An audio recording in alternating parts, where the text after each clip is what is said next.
다 같이 묵도하심으로 6월 21일 예배를 하나님 앞에 드리도록 하겠습니다. 우리 영혼이 여호와를 바라미여 그는 우리의 도움과 방패시로다. 우리 마음이 그를 즐거워하미요 우리가 그의 성호를 의지하였기 때문이로다. 여호와여 우리가 주께 바라는 대로 주의 인자하심과 긍휼하심을 우리에게 베풀어 주옵소서. 아멘. 온 세계를 통치하시고 다스리시는 살아계신 하나님, 하나님의 인자하심을 노래하며 하나님의 성실하심을 두 손 모아 찬양합니다. 오늘 이 시간 가장 귀한 예배 자리에 모여 내 영혼이 하나님의 이름을 찬양하며 송축하오니 우리의 예배를 기쁘게 받아 주옵소서. 부활의 기쁨 되시며 생명 되시는 예수 그리스도의 이름으로 기도합니다. 아멘. 찬송가 43장입니다.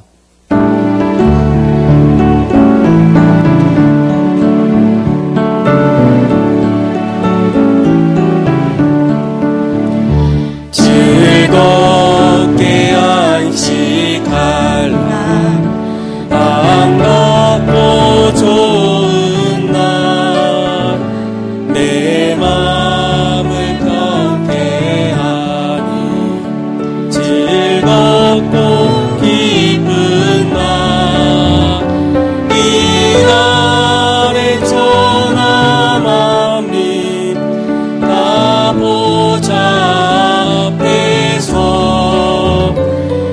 참되신 삼위일체 다 찬송 부르네. 이날의 하늘에서 새 양식 내리네. 성회로 모이라고 종소리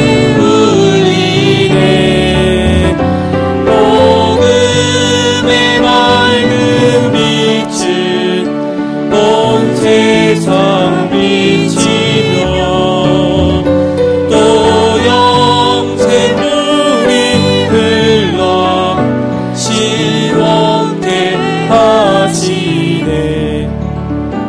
이 주일 지킴으로 새 은혜 입어서 영원히 쉬는 곳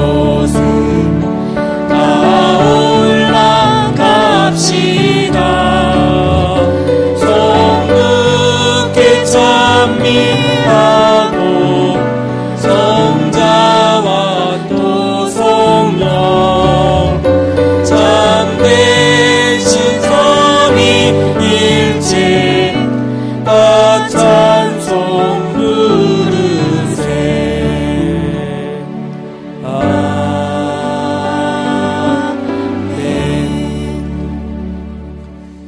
다 같이 사도신경하심으로 우리의 신앙을 고백합니다. 나는 전능하신 아버지 하나님, 천지의 창조주를 믿습니다. 나는 그의 유일하신 아들, 우리 주 예수 그리스도를 믿습니다. 그는 성령으로 잉태되어 동정녀 마리아에게서 나시고 본디오 빌라도에게 고난을 받아 십자가에 못 박혀 죽으시고 장사된 지 사흘 만에 죽은 자 가운데서 다시 살아나셨으며 하늘에 오르시어 전능하신 아버지 하나님 우편에 앉아 계시다가 거기로부터 살아있는 자와 죽은 자를 심판하러 오십니다. 나는 성령을 믿으며 거룩한 공교회와 성도의 교제와 죄를 용서받는 것과 몸의 부활과 영생을 믿습니다. 아멘. 나는 예배자입니다.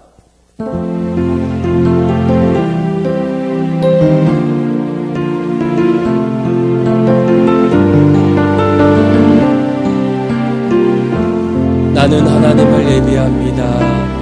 나는 하나님을 예배하는 예배자입니다.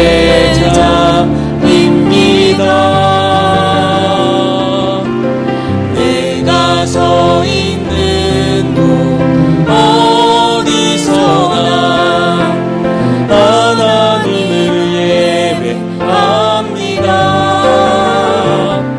내 영혼 거룩한 은혜를 향하여 내 마음 완전한 하나님 향하여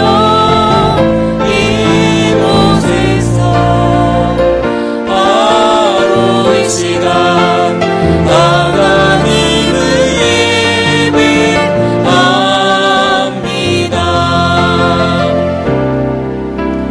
나는 하나님을 예배하는 예배자입니다. 내가 서 있는 곳 어디서나 하나님을 예배합니다. 내 영혼 거룩한 은혜를 향하여 내 마음 완전한 하나님 향하여 이곳에서 바로 이 시간 하나님을 예배합니다. 하나님께 하나님께 영광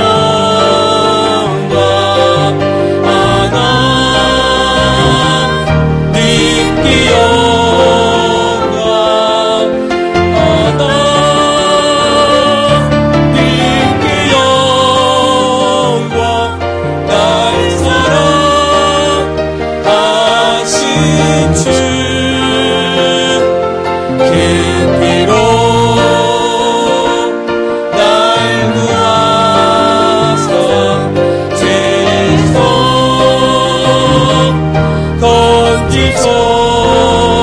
건지셨네. 하나님께 영광 날 사랑하신 주 날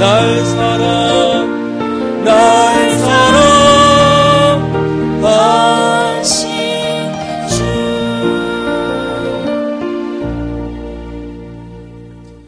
찬양과 경배를 받기에 합당하신 하나님 아버지의 크신 은혜에 감사드립니다.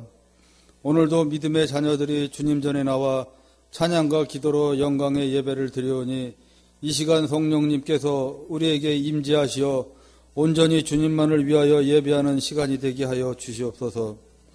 우리의 심령을 붙잡아 주시고 이렇게 어려운 상황 속에서도 흔들리지 않는 믿음으로 하나님께 나아가는 주님의 자녀들에게 강한 힘을 주시어 인간들이 만들어낸 재앙 같은 이번 코로나19 같은 재난을 이겨낼 수 있도록 기도의 힘을 주시옵기를 소원합니다. 지금도 우리들은 세상 속에 살아가면서 우리가 무엇을 하며 어떻게 살아가고 있는지 모르는 채 주님이 우리에게 베풀어 주시는 사랑과 은총을 받고 살아가며 주님의 자녀된 삶을 살아야 하지만 그러지 못하고 세상의 유혹과 인간의 정욕으로 살아오며 부끄러운 삶과 알게 모르게 지은 우리들의 모든 죄악들을 지금 이 시간 자복하고 회개하는 시간이 되게 하여 주시옵소서. 우리의 죄를 주님의 거룩한 보혈로 정케하여 주시옵소서. 이 나라를 사랑하시고 긍휼히 여기시는 하나님 아버지, 지금 이 나라는 코로나로 인하여 고통을 받고 벽을 쌓아 왕래가 자유롭지 못하며 정치와 경제가 무너지고 사회 문화와 체육 활동이 금지되고 배워야 할 청소년들이 자유로이 학교를 다니지도 못하고 있습니다. 이러한 모든 사항이 인간의 무지로 인하여 발생되고 있는 사항들을 알지 못하고 지금도 죄악을 짓고 있을 때 우리의 믿음의 자녀들은 어느 곳에 있든지 기도로 주님께 간구하게 하시고 우리의 기도로 이 재앙 같은 환난을 거두어 주시기를 간구하며 기도하오니 우리의 기도가 하늘나라에 상달되어 응답받는 역사가 일어나기를 소망합니다. 이제 긴 시간을 온예인 예배와 몸대신 성전에서 드리는 예배로 병행하며 드리는 예배로 주님께 영광을 드리고 있지만 온누리 소망교회 모든 성도님들이 어둡고 긴 공항의 터널을 지나 밝은 빛으로 인도하여 주시는 주님의 은혜를 생각하며 모든 성도님들이 몸대신 주님의 성전에서 함께 예배를 드릴 수 있도록 기도로 간구하오니 우리의 기도를 들어주시옵소서. 이 시간 또한 기도하옵기는 코로나19로 인하여 고통받는 확진 환자들과 격리에 수용 중인 가족들에게 용기와 희망을 주시고 신유의 손길을 내려주시어 빠른 시간 안에 회복되게 하여 주시고 이들의 치료를 돕는 의료진과 간병인들에게 건강을 허락하시어 피곤치 않도록 인도하여 주시옵소서. 또한 속히 백신이 개발되어 온 국민이 코로나19로부터 자유로워질 수 있도록 모든 의료계의 지혜와 총명을 허락하여 주시옵소서.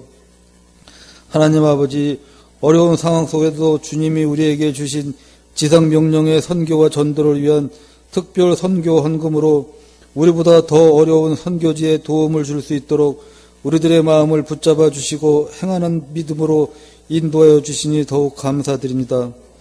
오늘도 온라인 예배와 성전 예배를 위하여 수고하는 모든 교육자님들 위해 주님의 은총이 함께하여 주시고 우리에게 말씀으로 우리의 믿음을 더욱 강건하게 인도하시고 우리를 푸른 초장으로 인도하시는 주의 종이에 성령님께서 함께하여 주시고 영육이 강건하여 우리를 인도하시기에 조금도 부족함이 없도록 주께서 인도하여 주시고 늘 함께하여 주시옵소서. 그렇게 행하고 인도하여 주실 사랑이 많으신 우리 주 예수 그리스도의 이름으로 기도드리옵나이다. 아멘.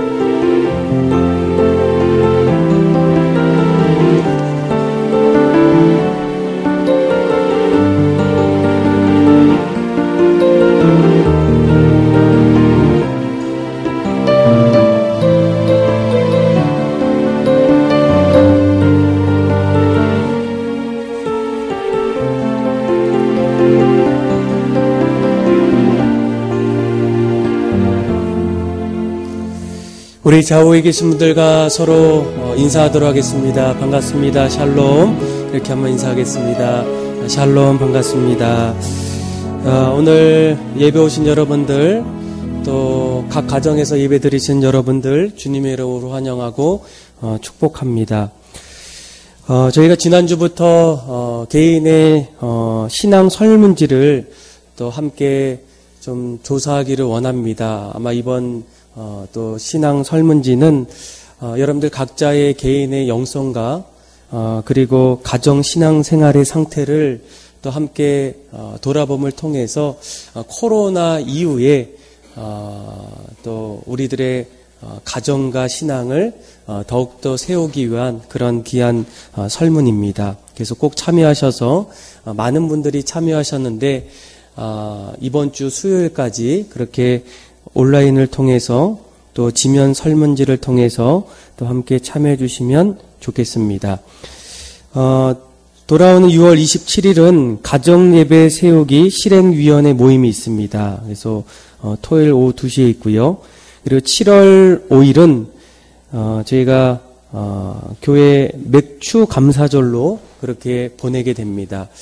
반년 동안 하나님께서 가정과 삶의 자리에 함께 해주셨던 은혜들을 돌아보는 그런 뜻깊은 절기로 보내게 됩니다. 아마 올해만큼은 아마 우리가 하나님 앞에서 또 돌아봐야 될 여러 가지 일들이 참 많은 것 같아요. 그래서 여러분들 이번 주부터 1월부터 6월 달까지 어려운 기간 동안에 하나님께서 어떻게 우리 가정과 삶의 자리에 함께 해주셨는지를 돌아보고 또 기도로 준비하는 그런 시간 되었으면 좋겠습니다. 교우 동정이 있는데요. 우리 인연경 집사님 희망 피아노 학원을 좀 개원하셨는데 여러분들 좀 보시면 또 기도해 주시고 또 축하해 주시면 되겠습니다. 한 가지 7월 19일 날 저희가 모자이크 찬양제가 있게 되는데요. 우리가 영상을 통해서 우리 모자이크 찬양제 한번 좀 보시고 제가 좀 설명해 드리도록 하겠습니다.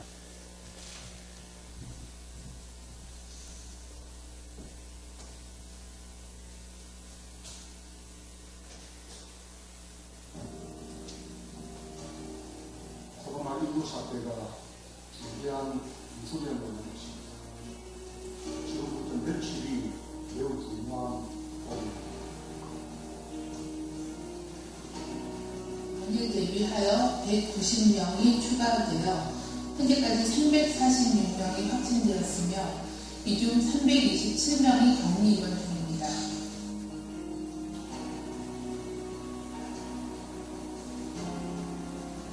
물리적 거리가 가까워질수록 코로나19의 전파 가능성도 높아진다는 점을 기억하시고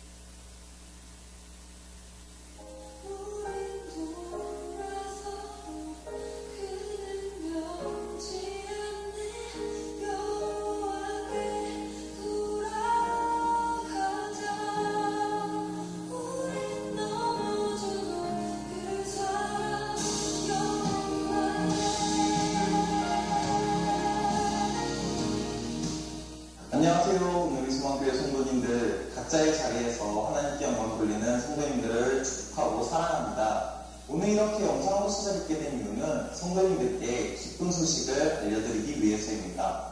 코로나19가 재확산되면서 교회에서의 교제가 멀어지고 예배도 온라인으로 대체되었죠. 3개월 넘게 믿음의 공동체가 하나 되는 교제를 누리지 못하고 예배의 자리가 소원해졌음을 새삼 느끼게 됩니다. 그래서 저희 오늘의 소망교회에서는 성도님들이 비록 멀리 떨어져 있더라도 그 자리에서 믿음의 공동체로 연합할 수 있는 새로운 교제를 고민하다가 한 가지 방법을 찾아냈습니다. 바로 모자이크 찬양제로 성도님들과 함께 하나님께 영광을 돌리는 것입니다. 그렇다면 모자이크 찬양제가 무엇이냐? 다음 영상을 통해 설명드리도록 하겠습니다. 함께 보시죠. 지금 영상을 보시면 송도 예수소망교회에서 주엘라 세우소서라는 찬양을 유치부, 초등부, 청소년, 청년부가 함께 부르고 있습니다. 이분들이 같은 곳에서 찬양을 부르는 것이 아니라 각자가 있는 위치에서 찬양을 부르고 그 찬양을 하나로 묶어 하나님께 영광을 돌렸습니다. 그래서 저희 오늘의 소망교회 성도님들도 이들처럼 각자의 자리에서 진실되이 찬양을 부르고 그 찬양을 통해 비록 멀리 떨어져 있지만 그 가운데 하나님을 체험할 수 있기를 기대하며 모자이크 찬양제를 준비하였습니다. 하나로 있을 때는 그저 조각이 불과하지만 여러 가지 색색의 조각들이 모이면 아름다운 그림이 되는 것이 바로 모자이크죠. 그래서 우리 성도님들이 각자의 자리에서 부르는 찬양의 조각들을 모아 하나님께 올려드릴 때 가장 아름다운 영광이 될 것이라 믿습니다. 이제 성도님들의 찬양의 조각들을 초청합니다. 많은 참여 부탁드립니다. 감사합니다. 모자이크 찬양제 신청 방법에 대해서 알려드리도록 하겠습니다. 이번 한 주는 성도님들께서 모자이크 찬양제를 신청하는 기간입니다. 첫 번째로 서명입니다. 주보에 등록된 신청서를 작성해서 신청안에 넣어주시면 됩니다. 두 번째, 온라인입니다. 교회 홈페이지 배너를 통해 신청서를 작성하시면 됩니다. 세 번째, 전화입니다. 담당교육자인 저에게 문자나 통화로 신청 의사를 밝혀주시면 됩니다. 저의 전화번호는 아래와 같습니다. 참여 대상은 모자이크 찬양제에 참여하고자 하시는 모든 성도님들과 각 가정들입니다. 신청이 완료되면 다음 주 주일에 참가 방법 영상으로 다시 찾아뵙도록 하겠습니다. 한 주 동안 평안하시기를 기도드립니다.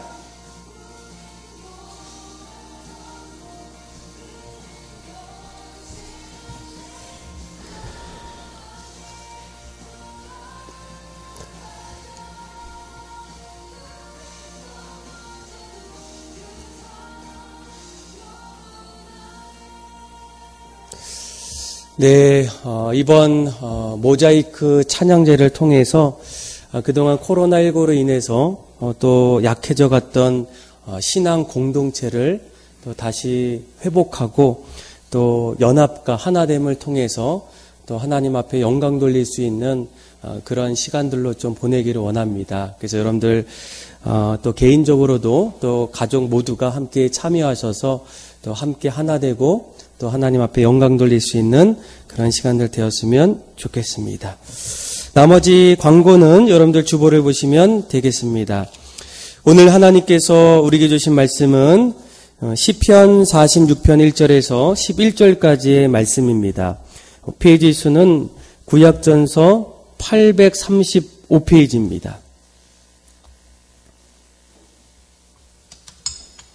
시편 46편 1절에서 11절까지 말씀 우리 교독으로 보도록 하겠습니다. 제가 먼저 읽겠습니다.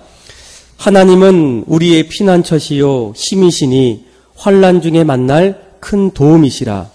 그러므로 땅이 변하든지 산이 흔들려 바다 가운데에 빠지든지 바닷물이 솟아나고 뛰놀든지 그것이 넘침으로 산이 흔들릴지라도 우리는 두려워하지 아니하리로다. 셀라. 한 시내가 있어 나뉘어 흘러 하나님의 성 곧 지존하신 이의 성소를 기쁘게 하도다. 하나님이 그 성 중에 계심에 성이 흔들리지 아니할 것이라. 새벽에 하나님이 도우시리로다. 문나라가 떠들며 왕국이 흔들렸더니 그가 소리를 내시며 땅이 녹았도다. 만군의 여호와께서 우리와 함께 하시니 야곱의 하나님은 우리의 피난처시로다. 셀라. 와서 여호와의 행적을 볼지어다. 그가 땅을 황무지로 만드셨도다. 그가 땅 끝까지 전쟁을 시게 하시며 활을 꺾고 창을 끊음에 수레를 불사르는 도다. 이르시기를 너희는 가만히 있어 내가 하나님 됨을 알지어다. 내가 문나라 중에서 높임을 받으리라. 내가 세계 중에서 높임을 받으리라 하시도다. 같이 읽겠습니다. 만군의 여호와께서 우리와 함께 하시니 야곱의 하나님은 우리의 피난처시로다. 셀라. 아멘. 여러분들에게 책 한 권을 소개하길 원합니다. 스콧 스토세리슨 나는 불안과 함께 살아간다입니다. 이 책은 평생 불안증과 싸워온 이 저널리스트의 에세이입니다. 그는 2살 때부터 불안장애를 갖게 되었고 10살 때부터는 이 정신과 치료를 받게 됩니다. 평생 개인 상담, 집단 치료 등 15가지가 넘는 그런 각종 치료를 곁에 달고 살았던 사람이었습니다. 그는 자신에게 있었던 불안한 모습을 평생 보면서 더 이상 이 불안에서부터 벗어나기 위해서가 아니라 불안을 이해하기 위해서 이 책을 썼다 이렇게 말하게 됩니다. 그러면서 그는 이 불안에 대해서 이렇게 설명하더라고요. 불안을 없애는 것은 불가능합니다. 더 이상 불안을 없애려는 시도를 더 이상 하지 마십시오. 오히려 불안을 삶에 있어서 열정을 높이거나 혹은 자극을 주는 아주 바람직한 도구로 사용할 수 있을지를 고민해 보십시오. 그러기 위해서 이 불안을 정확히 이해하고 그리고 과도한 불안을 적정한 수준으로 줄이려는 노력을 통해서 적당한 불안과 함께 살아갈 수 있을런지를 고민하는 것이 낫다 이렇게 말하게 됩니다. 키에르케고르가 말한 것처럼 이 적당히 불안해지는 법을 배운 사람은 가장 중요한 것을 배우는 것과 같다라는 겁니다.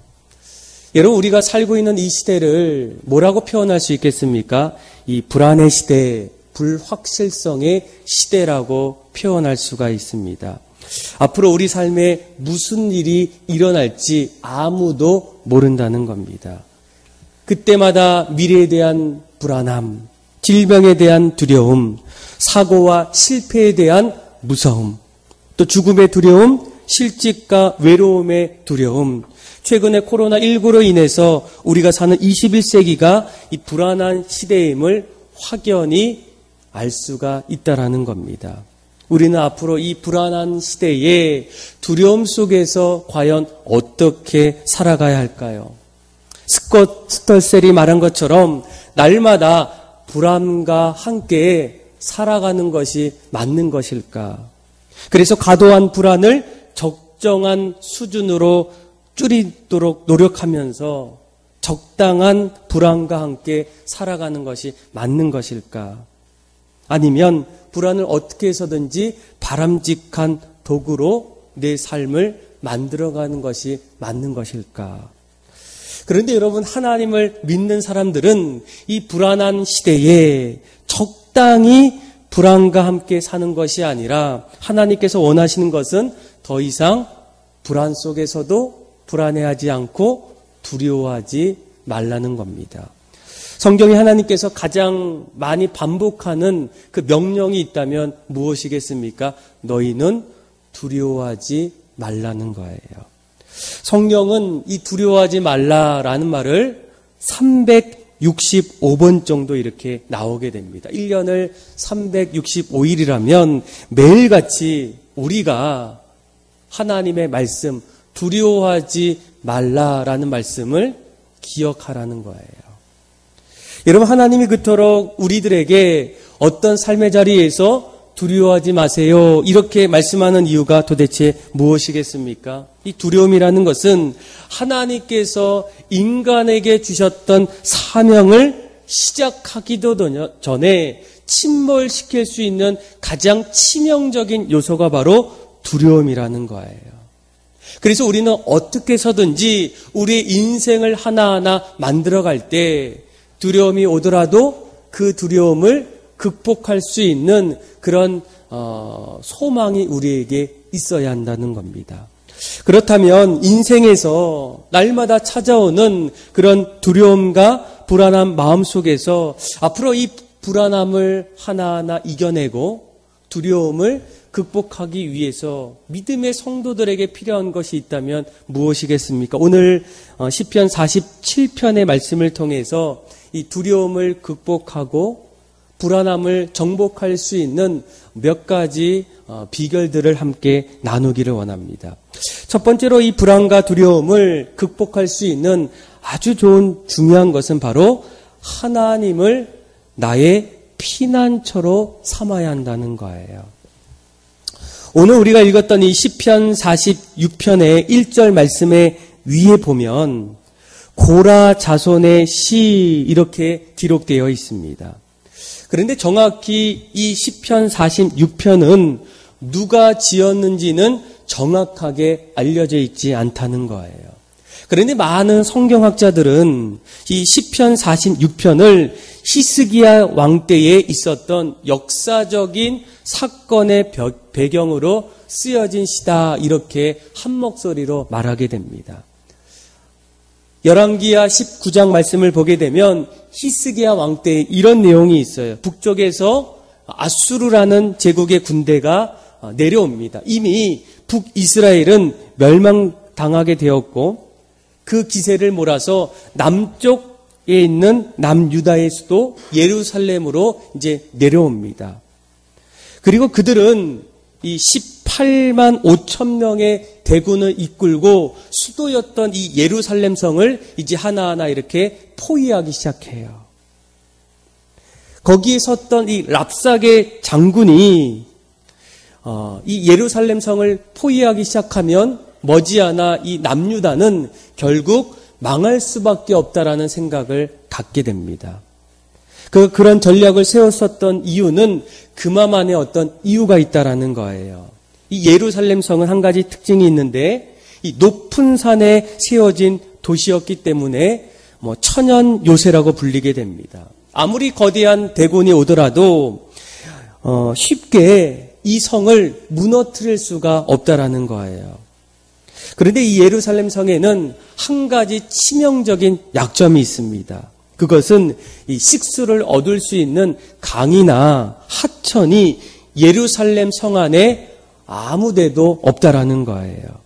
특히 예루살렘은 이 건기 때 4월부터 10월 달까지는 보통 비가 내리지가 않기 때문에 식수를 사용하기 위해서는 반드시 예루살렘 성을 나와서 기드론 골짜기에 있는 기온 셈이라는 곳까지 그들이 나와야 한다는 거예요. 그래서 이 랍사게라는 이 장군은 이 18만 5천 명의 대군을 예루살렘 성에 포위하게 되면 시간이 흐르면 흐를수록 그들은 어쩔 수 없이 나올 수밖에 없고 전쟁에서 이제 이길 수밖에 없다는 그런 생각이라는 겁니다. 그런데 이런 랍사게 장군의 이 전략은 보기 좋게 빗나가기 시작합니다. 물론 예루살렘 성이 어떠한 물을 공급받을 수 있는 어떤 강이나 하천이 없지만 이미 이 예루살렘 성 바깥곳 기욤샘으로부터 지하를 통해서 예루살렘 성으로 들어오는 터널을 만들고 그리고 그 끝자락 조그마한 연못을 만들어서 이 예루살렘에 있는 이스라엘 백성들이 끊임없이 물을 이렇게 공급받을 수 있는 그런 통로가 있다라는 거예요. 그래서 사람들은 히스기야 터널이라고 부르고 또 그 터널의 맨 끝에 연못을 실로암 이렇게 부르게 돼요. 유사시에 그들은 그 실로암을 통해서 그 터널을 통해서 나오는 그 물을 통해서 끊임없이 생수의 어떤 그런 물들을 공급받았다는 거예요.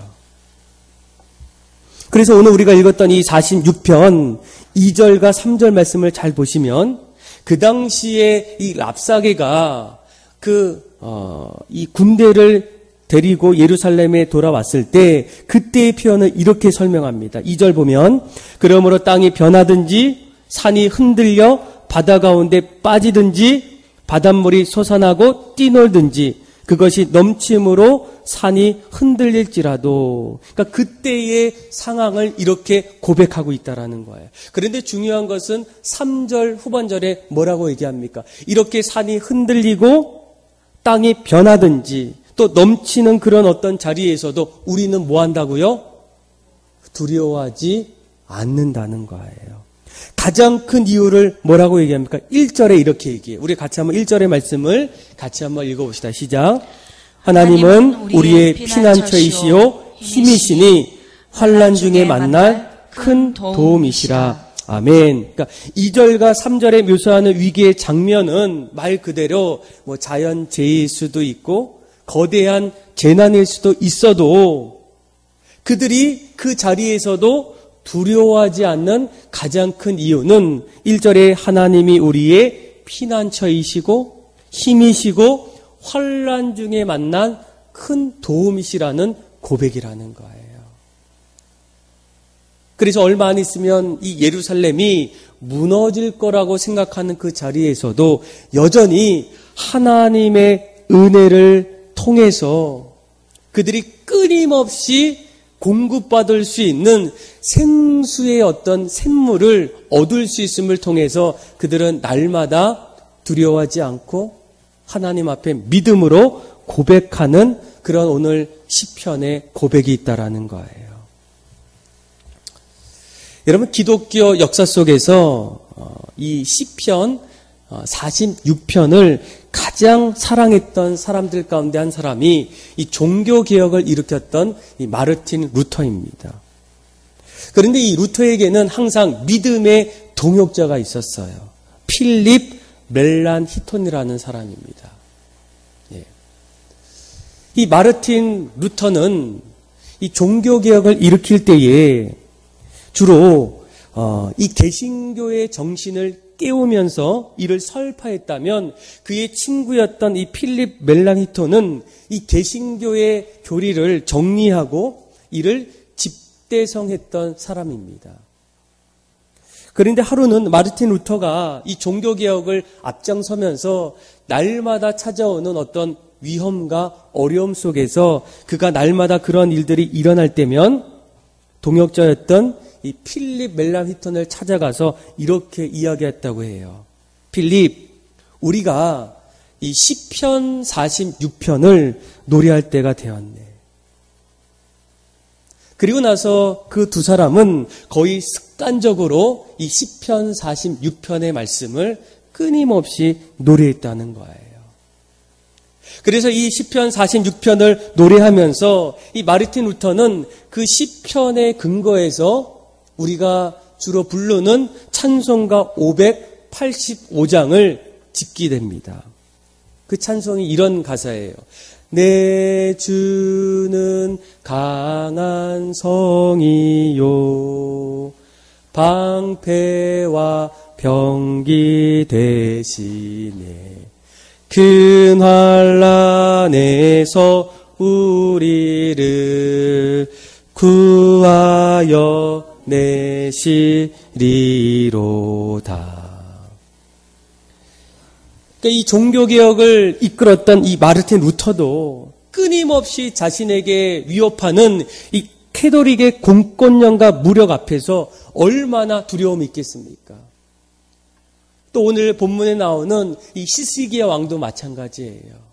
이 랍사게 장군이 18만 5천 명의 대군을 이끌고 예루살렘 성에 들어오기 바로 직전 그 앞에서 얼마나 마음이 졸이고 두려워하겠습니까? 또 이후에 수많은 믿음의 사람들도 신앙을 지키면서 이 험한 세상을 살아갈 때에 끊임없이 그 마음속에는 동일한 이 두려움들이 찾아올 수밖에 없었다는 거예요. 그런데 그때마다 그들의 마음속에 두려워하지 않는 가장 큰 이유가 무엇이겠습니까? 오늘 우리가 읽었던 시편 46편 1절 말씀에 나오는 하나님이 우리의 피난처이시고 하나님이 우리의 힘이시고 하나님이 환난 중에 우리를 만날 큰 도움이시기 때문에 그들은 이 두려움 속에서도 더 이상 두려워하지 않았다는 거예요. 그래서 하나님이 우리에게 말씀하시는 것은 너희가 어떤 환경 속에서도 더 이상 두려워하지 말라입니다. 저는 여러분들이 이 불안한 시대를 겪고 있는 불확실성 가운데에 거하는 우리들의 모든 삶의 자리에서도 날마다 하나님이 나의 피난처가 되어주셔서 삶의 자리에서 두려워하지 않고 날마다 믿음으로 승리하는 복된 성도들이 되기를 주님의 이름으로 축원합니다. 두 번째로 이 불안의 시대에 우리는 어떻게 하면 이 불안과 두려움들을 극복할 수 있을까? 두 번째로 꼭 우리 마음속에 붙잡아야 할 것은 하나님이 우리의 힘이 되어주신다는 거예요. 여러분, 사람들은 보통 큰 어려움이 찾아올 때 어떻게 반응하겠습니까? 당연히 두려워하고 불안하기 시작합니다. 그런데 그 이유를 물어보면 그 어려운 환경들을 이겨나갈 수 있는, 해결할 수 있는 힘이 더 이상 나에게 없다라는 거예요. 그래서 힘이 없으니 전쟁에서 피할 수밖에 없고, 면역을 이길 수 있는 힘이 없으니 병에 걸릴 수밖에 없고, 또 실패하더라도 재기할 수 있는 힘이 없으니 더 이상 내가 그 사업을 이어나갈 수가 없다라는 거예요. 영적인 부분도 마찬가지입니다. 죄를 이길 수 있는 없으니까 끊임없이 우리가 죄의 수렁에서 더 이상 빠져나올 수가 없다라는 거예요. 그런데 반대로 그런 자리에서 우리에게 이것들을 하나하나 이겨나갈 수 있는 힘이 우리에게 주어진다면 우리의 삶은 어떻게 변할 수가 있겠습니까? 이 독일의 유명한 동기부여 전문가였던 이 성공의 비법이라는 책을 썼던 이 위르겐 휠러는 그가 이 늑대를 만났을 때의 비유를 들어서 이 두려움의 상대성에 대해서 이렇게 설명하게 돼요. 그러니까 이 두려움의 상대성은 이런 내용입니다. 혼자서 숲을 걸어갈 때 갑자기 100m 앞에 굶주린 늑대를 만났다는 거예요. 그때 당연히 가슴이 철렁하고 등에서는 식은땀이 점점 흐르게 됩니다. 늑대 앞에서 내가 앞으로 무엇을 해야 될까? 이제 얼마 안 있으면 나는 어떻게 될까? 그런데 만약 이때에 느낀 두려움의 정도를 1에서 10까지 중에서 책정하라고 하면 대부분의 사람들이 10점 만점에 10이라고 대답한다는 거예요. 그런데 만약 그 자리에 내 손에 칼이나 창이 있다면 10이 아닌 9 정도로 그렇게 낮출 수가 있다라는 겁니다. 그리고 만약 그곳에 나 혼자가 아니라 동행자가 있다면 그 두려움은 다시 5에서 6으로 더 낮아질 수 있다는 거예요.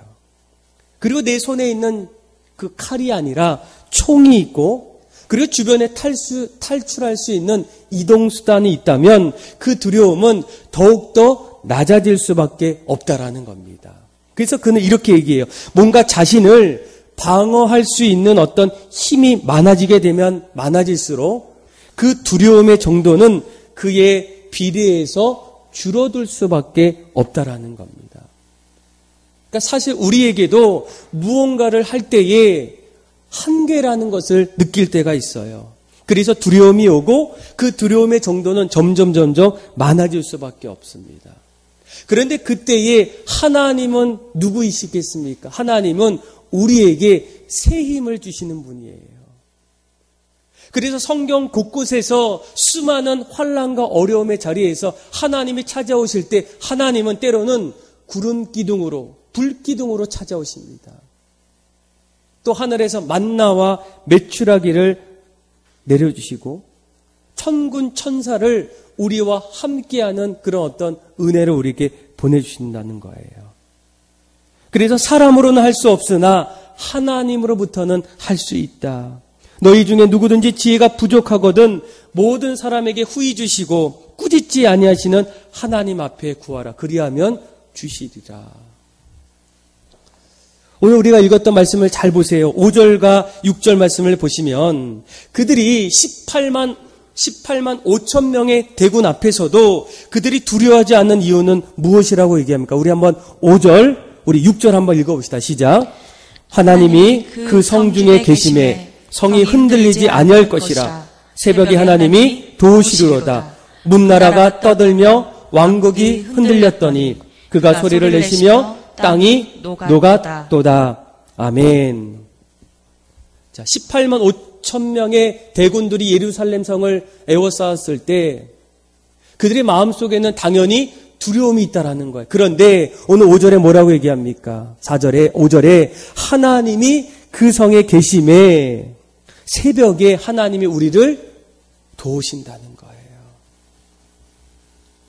그래서 6절 말씀에 보면 문나라가 떠들며 왕국이 흔들렸도다. 바로 아수르 같은 최강의 나라들이 결국은 하나님이 주시는 힘을 통해서 흔들릴 수밖에 없다라는 겁니다. 아마 열왕기하 19장 말씀을 보게 되면 이 히스기야가 밤새도록 하나님 앞에 기도해요.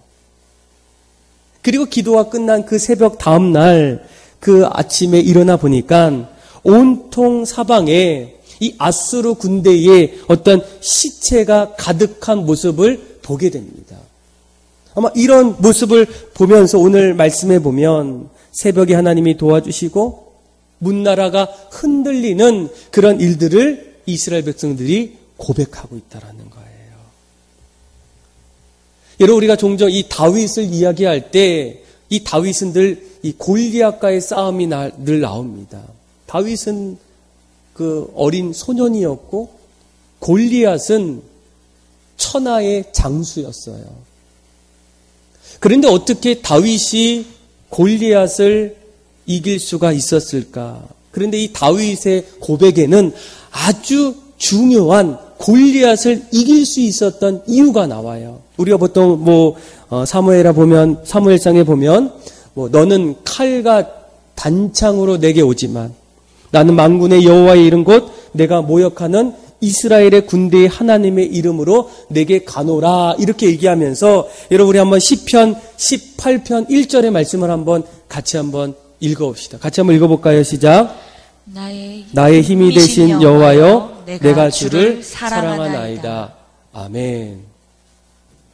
자, 나의 힘이 되신 여호와, 그 힘이 되신 하나님을 통해서 내가 여러 가지 어려운 상황들과 또 나에게 주어졌던 그런 수많은 일들 앞에서 내가 오히려 주님을 사랑할 수 있는 고백이 나온다는 거예요. 그래서 우리가 날마다 두려워할 수 있고 또 불안할 수 있는 그 어떤 자리에서도 하나님이 우리의 힘이 되어주시면, 또 하나님이 우리의 피난처가 되어주시면 우리는 더 이상 두려워하지 않게 된다는 거예요. 그리고 우리가 반드시 오늘 말씀을 통해서 또 한 가지 꼭 기억해야 될 말씀이 무엇이겠습니까? 하나님은 우리와 늘 함께 하신다는 거예요. 여러분, 믿음의 사람들의 이 공통점을 찾아보면 그 중에 한 가지가 바로 담대함이라는 거예요. 그들에게도 정말 두려움이 없었을까? 불안한 마음이 없었을까? 아니라는 거예요. 그들 역시도 불안한 마음도 있었고 또 걱정하고 염려하는 마음들도 동일하게 있게 됩니다. 구약에 보게 되면 그 걱정과 두려운 마음들을 가질 수 있었던 사람들이 너무나 많아요. 그런데 그 중에 한 사람이 누구입니까? 바로 여호수아라는 거예요. 모세가 죽자 여호수아가 이스라엘의 지도자가 됩니다. 두 사람은 사실은 환경이 너무나 달라요. 모세는 위대한 지도자인데 이 여호수아는 아직 경험도 없는 새로 선출된 지도자였어요. 이 모세의 삶을 돌아보면 이 모세가 어렸을 때부터 애굽 왕자로서 정상적인 엘리트 교육을 받게 됩니다. 그리고 광야에서 점점 하나님 앞에 다듬어지는 영성을 하나하나 갖게 돼요. 그래서 그가 지팡이를 들면 홍해가 갈라지고 또 애굽 군대가 삽시간에 수장되는, 또 그가 기도하면 사막에서 샘물이 터져 나오고 하늘에서 만나와 메추라기가 이렇게 내려오는 그런 놀라운 일들이 모세를 통해서 이루어지게 됩니다. 그런데 모세가 죽자마자 이스라엘 백성들을 이끌어 가야 될 그 지도자가 바로 여호수아가 되었다는 거예요. 그의 마음은 어떤 마음이었을까? 얼마나 마음이 초라해졌겠습니까? 나는 모세 같지 않고 모세가 갖고 있던 지팡이도 없고 또 능력도 없는데, 그런데 하나님이 이 여호수아를 세우실 때에 여호수아에게 한 가지 아주 중요한 말씀을 해주셨어요. 우리 한번 여호수아 1장 5절의 말씀인데 우리 같이 한번 읽어보겠습니다. 같이 한번 읽어볼까요? 시작. 너를 능히 당할 자가 없으리니 내가 모세와 함께 있었던 것 같이 너와 함께 있을 것임이라. 내가 너를 떠나지 아니하며 버리지 아니하리니. 아멘. 그러니까 여호수아에게 해주셨던 말씀은 내가 너와 함께 한다는 거예요.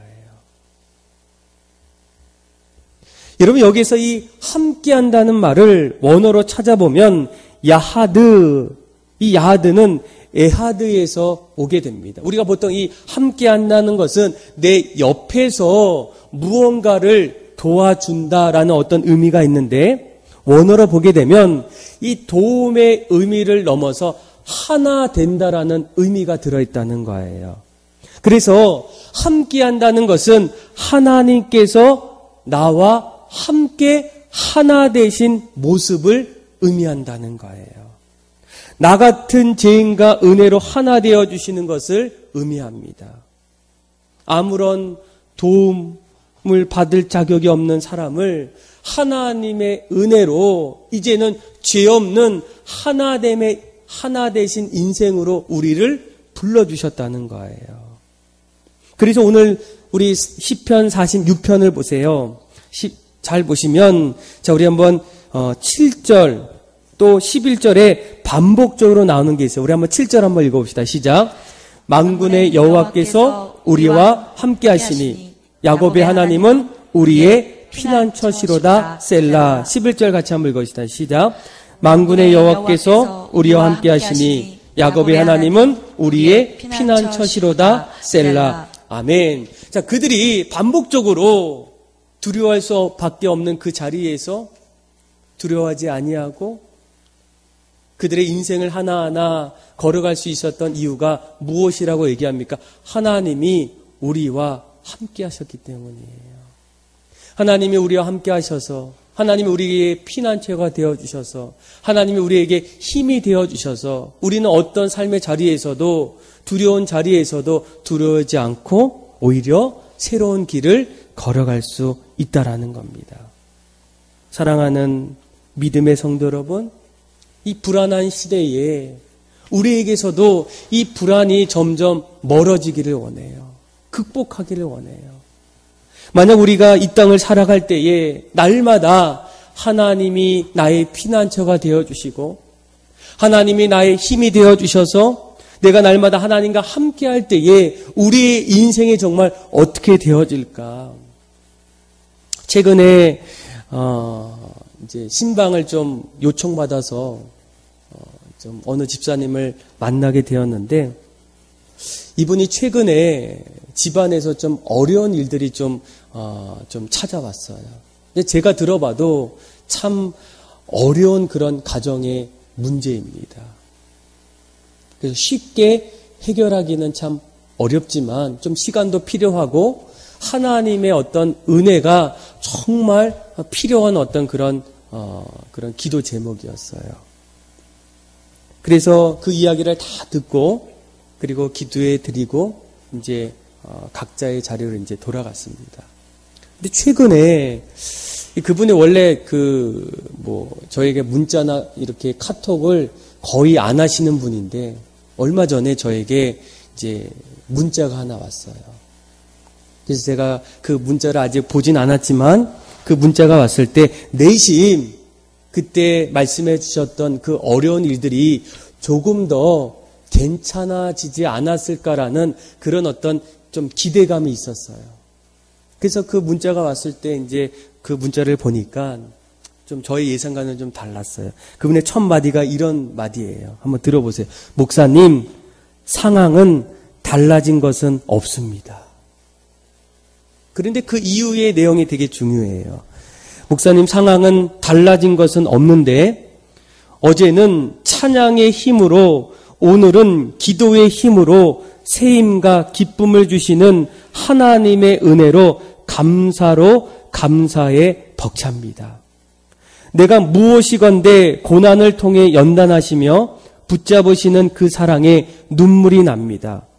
슬픔의 눈물이 감사의 눈물로 변하게 하시는 하나님, 그분과 동행하는 삶이 되기를 간구드립니다. 또 늘 저의 가족을 위해서 기도해 주시고 또 감사와 기쁨 넘치는 하루 되기를 소망합니다. 그러니까 그분의 어떤 내용 속에는 바뀐 것이, 상황이 바뀐 것이 아무것도 없어요.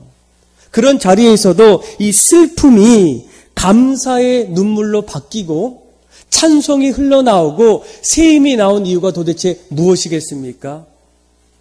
그분의 마음속에 나의 삶의 피난처를 하나님께 두었기 때문이에요.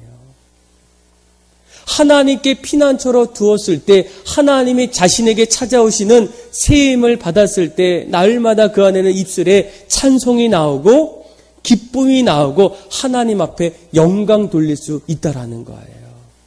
사랑하는 믿음의 성도 여러분, 우리가 사는 이 시대가 끊임없이 이제는 불안의 시대, 불확신의 어떤 시대라고 말할 때 끊임없이 우리 안에는 전쟁의 불안, 죽음의 불안, 정치적 불안, 가정의 불안, 인구 팽창의 불안, 삶의 불안들이 끊임없이 찾아오면서 걱정이 될 때 그 불안과 걱정과 두려움들을 어떻게 해서 우리가 이겨나갈 수가 있겠습니까?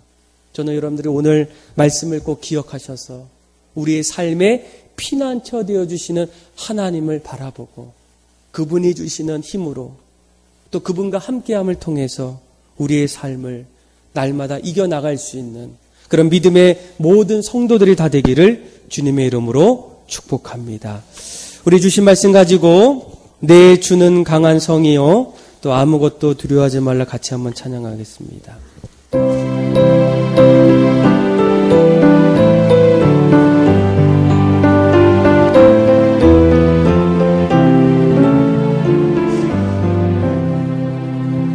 내 주는 강한 성이요 방패와 병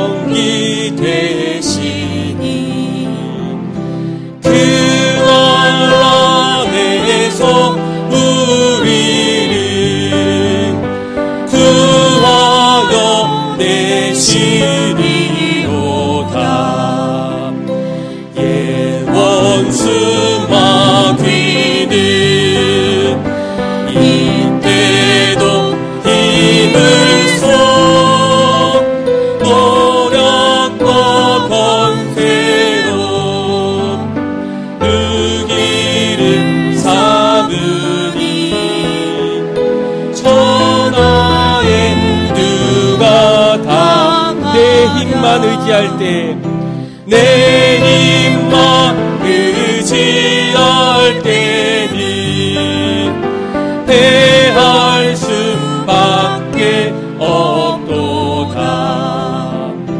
힘 있는 장수 나와서 날 대신하여 싸우네. 이 장수 누군가? 주 예수 그리스도 만군의 주로다. 발짝 누구랴 반드시 이기. 아무것도 두려워 말라. 아무것도 두려워 말라. 주 나의 하나님이 지켜주시네. 놀라지 마라. 겁내지 마라. 주님 나를 지켜주시네. 내 맘에 힘에 겨워, 내 맘이 힘에 겨워 지칠지라도 주님 나를 지켜주시네. 세상의 험한 풍파 몰아칠 때도 주님 나를 지켜주시네. 주님은 나의 산소, 주님은 나의 요새, 주님은 나의 소망, 나의 힘이 되신 여호와. 주님은 나의 산소, 주님은 나의 산소, 주님은 나의 요새, 주님은 나의 소망, 나의 힘이 되신 여호와. 우리 시간 한번 주신 말씀을 가지고 기도하며 나갈 때 하나님, 우리도 믿음의 사람이지만 모세처럼, 여호수아처럼, 갈렙처럼, 야곱처럼 어떤 어려운 일이 찾아오고 예상할 수 없는 험난한 일들이 다가오면 그 자리에서 두렵고 무섭고 무엇을 해야 될지 모르는 그런 마음들이 찾아오지만, 하나님 오늘 우리에게 주셨던 말씀처럼 그때마다 하나님을 우리의 피난처로 여기게 하여 주셔서 하나님 날마다 우리와 함께 하여 주시고 하나님이 우리에게 힘을 더하여 주셔서 너는 두려워하지 말라, 내가 너와 함께함이라고 말씀하신 그 하나님의 놀라운 말씀을 마음에 붙잡고 가정과 삶의 자리에서 믿음으로 이겨나갈 수 있도록 우리의 모든 마음을 붙잡아 달라고, 우리 한번 이 시간 자신들의 삶을 위해서, 가정을 위해서, 직장을 위해서, 우리 아이들을 위해서 같이 한번 기도하며 나가도록 하겠습니다. 기도하겠습니다. 하나님 아버지, 그렇습니다. 오늘 말씀을 통하여 하나님 우리도 여호수아처럼, 모세처럼, 믿음의 사람들처럼 날마다 담대하게 살아갈 수 있다라고 생각했는데, 우리도 현실 앞에서 때로는 마음이 답답하고 두려워하고 어려울 때가 하나님 너무나 많이 있습니다. 하나님 그때마다 하나님 아버지 세상 사람들처럼 두려워하지 않도록 인도하여 주시고 믿음으로 하나님이 우리의 피난처가 되어 주셔서 하나님이 나와 함께하여 주심을 통해서 하나님 우리에게 힘을 주시고 용기를 주시고 담대함을 허락하여 주셔서 하나님 날마다 그 자리에서 가정을 돌아보게 하여 주시고 삶을 주님과 함께 동행하며 이겨나갈 수 있도록 우리의 마음을 붙잡아 주옵소서. 그래서 날마다 주님 앞에 영광 돌리게 하여 주시고 주님 앞에 기쁨이 되게 하여 주시고 주님 앞에 감사할 수 있는 우리들의 모든 인생가 될 수 있도록 하나님 도와주옵소서. 하나님, 우리는 연약함을 고백합니다. 그러나 주님을 의지합니다.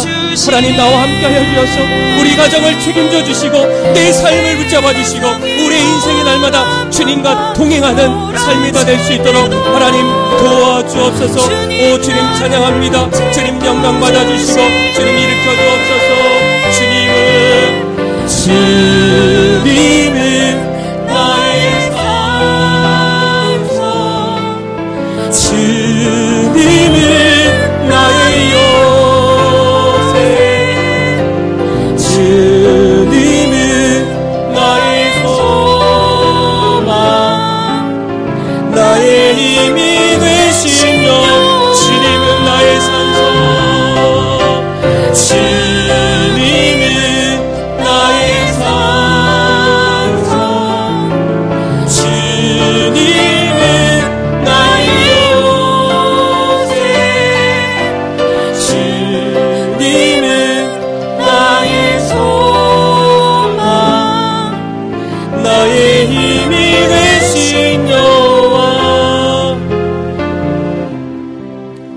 하나님 아버지, 우리의 삶도 다른 사람들과 동일하게 두려워할 때도 있고 무서워할 때도 있고 불안 속에서 내일을 어떻게 살아가야 될지 염려하는 내 인생의 모습을 볼 때가 너무나 많이 있지만 오늘 주셨던 말씀처럼 그때마다 하나님이 우리의 피난처가 되어 주시고 하나님이 우리와 함께하여 주셔서 힘이 되어 주시고 환난 중에 큰 도움이 되어 주셔서 날마다 이 땅에서 믿음으로 담대하게 살아가는 복된 주님의 성도들 되게 하여 주옵소서. 그렇게 역사하시고 인도하실 그 주님을 찬양하며 사랑이 많으신 예수님의 이름으로 기도합니다. 아멘. 우리 다 같이 일어나셔서 우리 결단의 찬양 주님 앞에 드리겠습니다.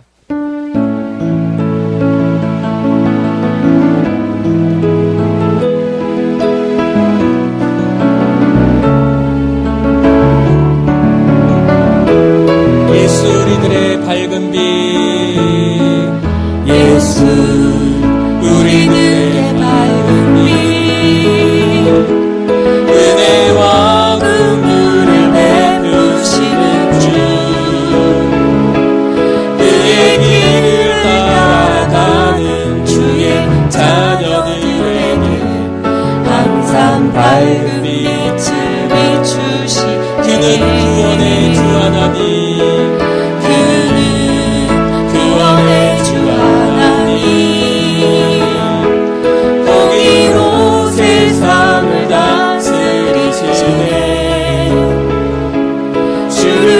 경외하는 자들에게 부어주시는 놀라운 주님의 영광. 하늘에서 찬란하게 빛나는 주의 영광, 이 땅에 오셨네. 어둠을 밝히고 생명 주시네. 영원히 빛나는 나의 예수님, 높이 영광과 찬양 받으신 그 이름 경배합니다. 슬픔을 거두고 내게 자유 주시네. 기쁨의 노래를 영원한 나의 빛 예수께.